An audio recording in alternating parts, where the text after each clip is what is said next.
Hello friends, Flyball India YouTube channel में दोस्तों आपका स्वागत है।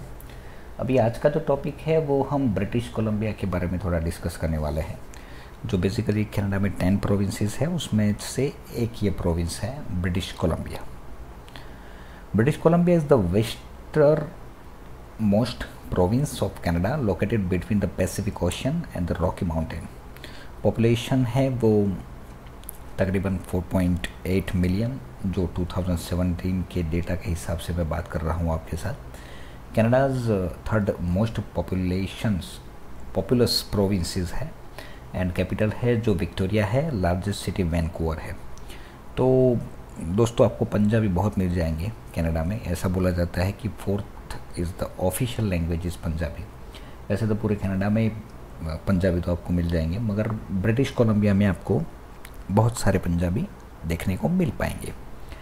British Columbia is border to the west by the Pacific Ocean and the American state of Alaska. British Columbia जो capital है वो Victoria है, जो लोकेटेड है at the southern eastern tip of Vancouver island. जो क्लाइमेट होता है दोस्तों वो 20 सेल्सियस के राउंड अबाउट होता है, और फ्रीजिंग जो होता है ना, जो फ्रीज बर्फ़ हो जाता है, मतलब ड्रॉप बिलो फ्रीजिंग नहीं होता है। जो इकोनॉमी है वो बहुत ही स्ट्रॉन्ग है। British Columbia's economy is diverse with service producing industries accounting for the largest portion of the province GDP. जो ग्रॉस डोमेस्टिक प्रोडक्ट बोला जाता है, जिसको जीडीपी बोलते हैं शॉर्ट में, तो उसका जीडीपी बहुत बढ़िया है। The province's largest cities serves as the headquarters of many western-based natural resources companies. बहुत सारी कंपनियां भी है वहाँ पे। It also benefit from a strong housing market and a per capita income well above the national average. जो पूरे जो नेशनल है ना उसके एवरेज के हिसाब से, मतलब पर्टिकुलर ये प्रोविंस में जो जीडीपी भी अच्छी है, मनी मूविंग सिस्टम अच्छी है, काम भी मिल जाता है, कोई दिक्कत नहीं है। जो मेजर जो सेक्शन है एम्प्लॉयमेंट के वो फाइनेंस भी है, इंश्योरेंस भी है, रियल एस्टेट भी है, कॉरपोरेट मैनेजमेंट भी है, बहुत सारे अवेलेबल है, बहुत बड़ी बड़ी कंपनियां भी हैं। अभी आपके दिमाग में क्वेश्चन आएगा कि मुझे पर्टिकुलर ब्रिटिश कोलंबिया को चूज़ क्यों करना चाहिए, वाई। तो British Columbia is a fantastic place to live, work and study. People from around the world have moved here to pursue new lives in our welcoming and beautiful province. Our diverse, strong and growing economy is creating many opportunity for individual and businesses. तो business वहाँ पे ही होता है जहाँ पे people होते हैं, और अल्टीमेटली डिमांड सप्लाई का पूरा गेम है ये। अभी आपको पर्टिकुलर ब्रिटिश कोलंबिया में सेटल होने के लिए आप कैसे सेटल हो सकते हो, किस टाइप का आपका जो बेसिक प्रोफाइल है वो होना ज़रूरी है, या तो किस कैटेगरी में आप एप्लीकेबल हो सकते हो। तो उसके 4 कैटेगरीज हैं जिसका मैं डिस्क्लोजमेंट आपको देने वाला हूँ पर्टिकुलर ये वीडियो में। British Columbia provincial nominee program, जिसको शॉर्ट में बोलते हैं BCPNP, एंड एक BCPNP स्किल्ड है जिसमें स्किल्ड बंदे चाहिए। एक एक्सप्रेस एंट्री प्रोग्राम है, तो उसमें दोस्तों ऐसा है कि फेडरल वाली एक्सप्रेस एंट्री की बात मैं नहीं कर रहा हूँ, मैं पर्टिकुलर ये प्रोविंस की एक्सप्रेस एंट्री की बात कर रहा हूँ। मतलब इसमें ऐसा है कि कनाडा में जो 10 प्रोविंसेस हैं वो 10 प्रोविंसेस में इंडिविजुअल खुद की एक्सप्रेस एंट्री चलती है, मतलब प्रोविंस की एक्सप्रेस एंट्री। तो ब्रिटिश कोलंबिया एक खुद की PNP एक्सप्रेस एंट्री प्रोग्राम चला रहा है, और दूसरा है एंटरप्रेन्योर प्रोग्राम, इमिग्रेशन प्रोग्राम। अब ये एंटरप्रेन्योर प्रोग्राम के बारे में मैं ऑलरेडी वीडियो अपलोड कर चुका हूँ मेरी यूट्यूब चैनल पे। तो अगर पर्टिकुलर कोई बंदा ऐसा है कि जिनको समझो कोई मनी इन्वेस्ट करना है, और इन्वेस्ट करके फिर वहाँ जाके आपको बिज़नेस करना है, तो उसके रिगार्डिंग अगर आपको वीडियोस चाहिए तो वो मेरी यूट्यूब चैनल पे आपको ऑलरेडी मिल जाएंगे। The British Columbia provincial nominee program जो फर्स्ट है, British Columbia economic growth depend on having enough skilled and qualified people to meet labour market needs. तो स्किल्ड बंदे चाहिए, जो लेबर मार्केट की जो नीड है उसके हिसाब से क्वालिफाइड एंड स्किल्ड बंदे चाहिए। The BC provincial nominee program is a way for high demand foreign workers and experience entrepreneur to gain permanent residence in BC। Which type of skill worker in high demand, कौन से बंदों की ultimately वहाँ पे demand है। एक तो professional जो है वो मैनेजमेंट लेवल के बंदे हैं, वो टेक्निकल है, वो ट्रेड के बारे में कुछ जानते हैं, मतलब टेक्निकल ट्रेडर्स, और अदर स्किल ऑक्यूपेशन जैसे skill worker, health care professionals, international graduate है, इंटरनेशनल पोस्ट ग्रेजुएट है, entry level and semi skilled बंदे हैं, including employment in the north east development region in BC. देखो दोस्तों, job offer letter also required experience. तो job offer कौन देगा आपको, तो वो आपको देगा एम्प्लॉयर देगा, और रही बात तो आपको एक्सपीरियंस चाहिए, तब जाके वो लोग आपको एम्प्लॉयमेंट इशू करेंगे। तो ये जो सारी चीज़ें हैं वो अल्टीमेटली एक दूसरे से लिंक्ड है, पूरा लिंकअप है।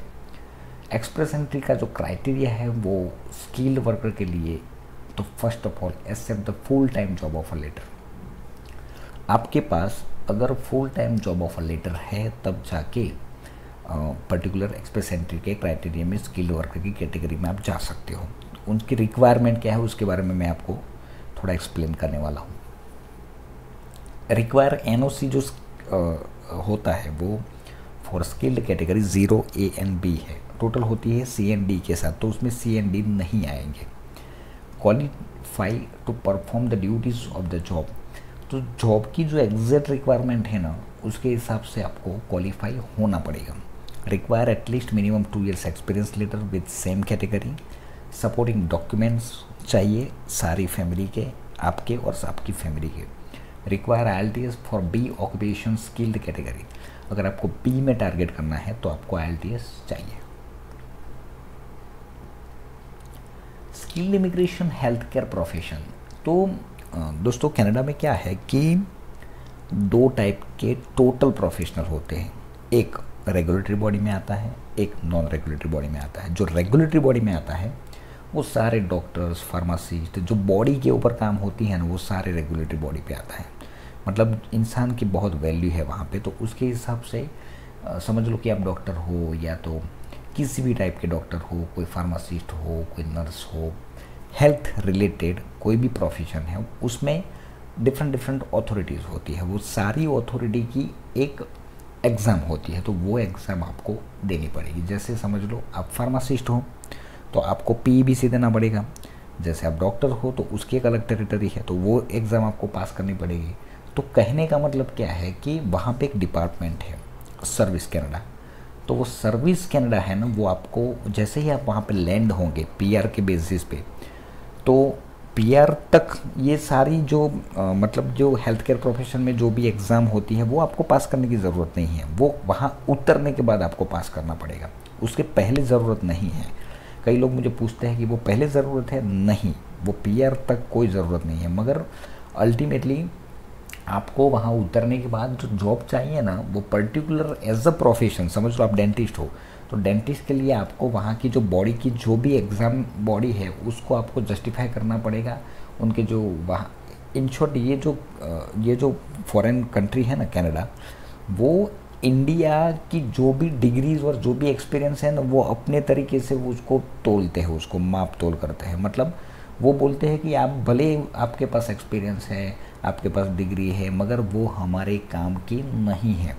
आप यहाँ आओ, आने के बाद हम आपकी एक एग्ज़ाम लेंगे, वो एग्ज़ाम आपको पास करनी पड़ेगी, आपको जस्टिफाई करना पड़ेगा कि आपके पास नॉलेज है, और हमारी जो बॉडी है वो आपकी एग्ज़ाम लेंगी। अगर आप उसमें से पास हो गए तब जाके आपको लाइसेंस मिलेगा, और लाइसेंस मिलने के बाद आप काम कर सकते हो। This is the all criteria for every nurses, doctors, everything. मैंने आपको एक ओवरव्यू दिया। अभी डिटेल में मेरे बहुत सारे डिफरेंट वीडियो है, जैसे PEBC के बारे में आप जानना चाहते हो तो ऑलरेडी मेरी एक वीडियो है, 2 वीडियो है शायद। और रही बात डेंटिस्ट की, तो डेंटिस्ट का भी एक वीडियो मैं बना दूंगा, नो प्रॉब्लम। मगर अभी जो बात चल रही है वो skilled immigration health care profession की बात चल रही है। Eligibility requirement for health care profession, तो ये डिफरेंट टाइप्स के physician, specialist physician, registered nurse, ये सारे लोगों की इंश्योर्ड वहाँ पे डिमांड है। अब ये मिडवाइफ, प्रैक्टिस और रजिस्टर नर्स। अब ये रजिस्टर नर्स किसको बोला जाता है? रजिस्टर नर्स मैं रीड नहीं करता हूँ, मैं उसका मतलब समझा देता हूँ आपको। नॉर्मली क्या होता है कि वहाँ पे जो एम्प्लॉयर होता है ना दोस्तों, वो एम्प्लॉयर जब आपको हायर करता है ना, तो वो terms and condition should be very clear. उसको बोलते हैं हम एम्प्लॉयमेंट जॉब ऑफर लेटर, यहाँ पे आपको दिखाई देता है। तो उसमें सैलरी कितनी है आपकी, वर्किंग आवर्स कितने हैं, पे स्केल कितना होगा, आपका जॉब टाइटल क्या होगा, स्टैंडर्ड आवर्स कितने होंगे, काम कितना करना पड़ेगा, everything, every condition should be very clear. वो सारी कंडीशन आपको वो लोग लिख के देते हैं। एविडेंस चाहिए मिनिमम इनकम प्रूफ का। एंड इन शॉर्ट, अगर आपको वहाँ पे नर्सिस के तौर पे वहाँ पे काम करना है, तो उसकी जो भी प्रोसीजर है गवर्नमेंट की, वो सारी गवर्नमेंट की जो रजिस्ट्रेशन से लेके एवरीथिंग, वो आपको रूल्स एंड रेगुलेशन फॉलो करने पड़ेंगे। जैसे पकड़ लो कि 2 years minimum experience required in your occupational field, return offer of employment on letterhead के ऊपर ही एम्प्लॉयमेंट आपको देगा, उसमें सारे टर्म्स एंड कंडीशन होगी। इन शॉर्ट ये सारे रूल्स एंड रेगुलेशन आपको फॉलो करने पड़ेंगे। अब ये स्किल्ड इमिग्रेशन, इंटरनेशनल ग्रेजुएट, ये जो कैटेगरीज हैं ना, वो सारी कैटेगरी किसके लिए है कि जिसने वहाँ पे जो कॉलेज एंड यूनिवर्सिटी है वहाँ पे अगर आपने पढ़ाई की है तो आप ये कैटेगरी में एलिजिबल हो सकते हो। अगर आपने वहाँ पे, कई लोग ऐसे होते हैं कि ब्रिटिश कोलंबिया में एडमिशन लेके फिर वहाँ चले जाते हैं, तो उसके लिए एक अलग कैटेगरी है, और ये यही कैटेगरी है स्किल्ड इमिग्रेशन इंटरनेशनल ग्रेजुएट। उसका जो एलिजिबिलिटी जो क्राइटेरिया है, या तो आपके पास डिग्री, डिप्लोमा और certificate from N eligible post secondary institution in Canada, not outside Canada. You must submit your registration to the BCPNP within 3 years of the date shown on your official transcript indicating that you have completed all requirements of the degree or diploma program। आपने जो भी degree और diploma programme किया है वो within 3 years में official transcript के साथ पूरे जो भी डॉक्यूमेंट जिस फॉर्मेट में चाहिए, अगर आप पर्टिकुलर ये इंटरनेशनल ग्रेजुएट स्किल इमिग्रेशन में एप्लीकेशन करना चाहते हो, तो ये सारी डिटेल आपको प्रॉपर तरीके से सबमिट करना रहेगा। Your undergraduate and graduate degree must be from a Canadian post secondary institution authorised to grant degrees. मतलब कई लोग क्या करते हैं, स्टूडेंट यहाँ से इंडिया से तो चले जाते हैं, फिर वहाँ जाने के बाद वो अपनी डिग्री ख़त्म नहीं करते हैं। डिग्री ख़त्म नहीं करते हैं तो उसको PSW नहीं मिलता है, PSW नहीं मिलता है तो उसको NOC नहीं मिलती है, NOC नहीं मिलती है तो फिर आगे PR नहीं होती है।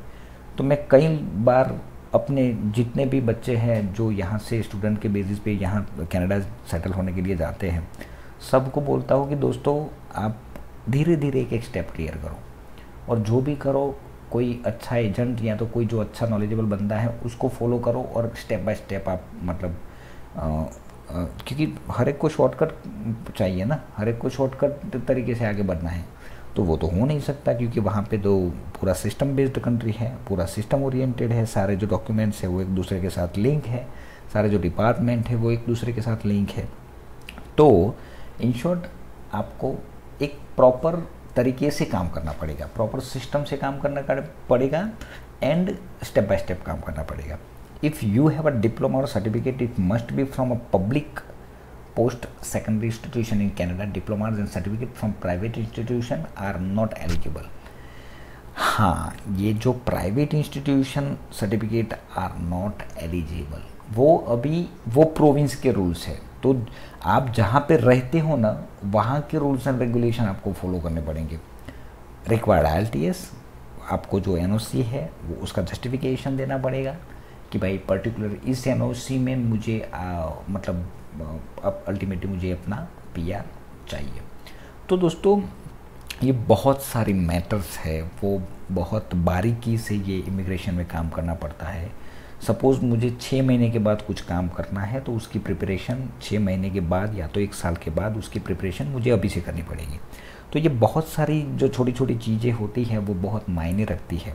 तो आप मेरी यूट्यूब चैनल को फॉलो करिए, मैं बहुत कुछ जो वैल्यूएबल नॉलेज है वो शेयर करता रहता हूँ। Thank you very much.